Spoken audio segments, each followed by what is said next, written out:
What is up, ninjas? Gajo here, and I am doing video response for the 5 Transformer guys of awesomeness, particularly to Wednesday, Dave's response about size. I'd like to make it clear that I am going to talk about proportions back and forth, more or less, between large and small, and kind of like where that barrier lies, and more gearing towards the large. Not the small, as Dave says. So basically we're going to start off with Bumbleshit. We got 2 very specific ones. We got my little repaint of Universe Bumblebee, which is pretty awesome. Very nice. And he's, I like the really small one. Actually, this is kind of why I picked up the 4-pack here, so I could get this guy. Very nice. So we got that one, and then we also have Transformers Prime Bumblebee, which is on a larger proportion. Now, obviously, this one would be the better one, and because in the large proportions, you can give them more articulation, such as the hands and the elbows and the rotation and the shoulders and the head and the feet. I mean, obviously, the whole thing is just articulated to all get out, and then can be posed in very awesome poses as well, which is good. So obviously, on the large scale, that one wins. On the small scale, even though this one is, kind of a newer upgrade compared to the old G1 style, it still has, articulation. It has little footy articulations, and it has the crap hand syndrome in there, the molded in, and yeah, basically that. And then we also got, I got some Ironhide. Now this is the blue one, obviously.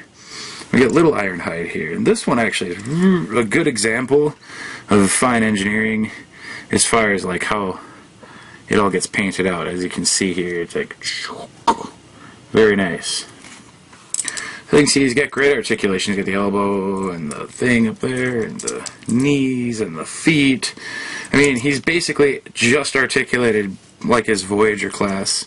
The only thing you're really losing is detail. I mean, you get like the crappy hands, and the guns are kind of hokey, and his head does not rotate. It just kind of moves back and forth and falls back into his thing, and well, or you can go big, and what you get is yeah. So then you get this guy right here, which is the giant Transformers Dark of the Moon leader class Ironhide, with awesome guns that pop out of his arm and all that stuff, and yes, and Ironhide and frickin' chest gun, all that kind of stuff jam-packed into one large robot. Now, back in the day, I do have to say that it was hard to engineer stuff like this. I mean, this is probably way more advanced than anything that ever came out in 1984, 5, and 6. That even came close to this. I mean, perfect example would be if you go back and look at my RID Transformers Bruticus? No, not Bruticus. What is his name? Ruination.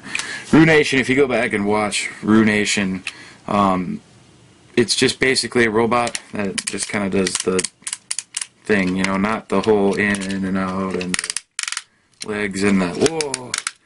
Remember, the large toys have this. I love that. I love that.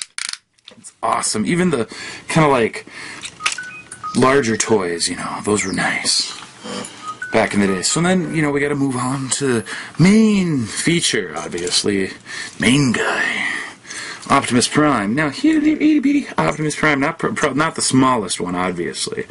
This is just a leader version in the Cyberverse world of Optimus Prime with some wingdings, and this would probably be more along the lines of the Takaritomi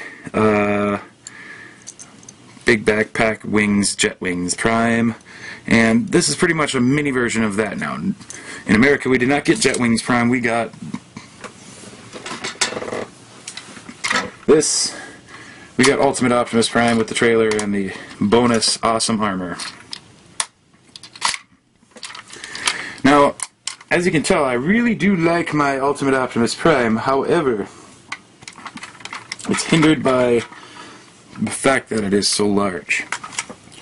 The figure alone, if you just, you know, cut the supports in the back here that are the leg in the back up to the ass where it ratchets for the, you know, in and out movement of the leg, it would, under the figure's weight in the joints, it would probably fall over with everything on the top.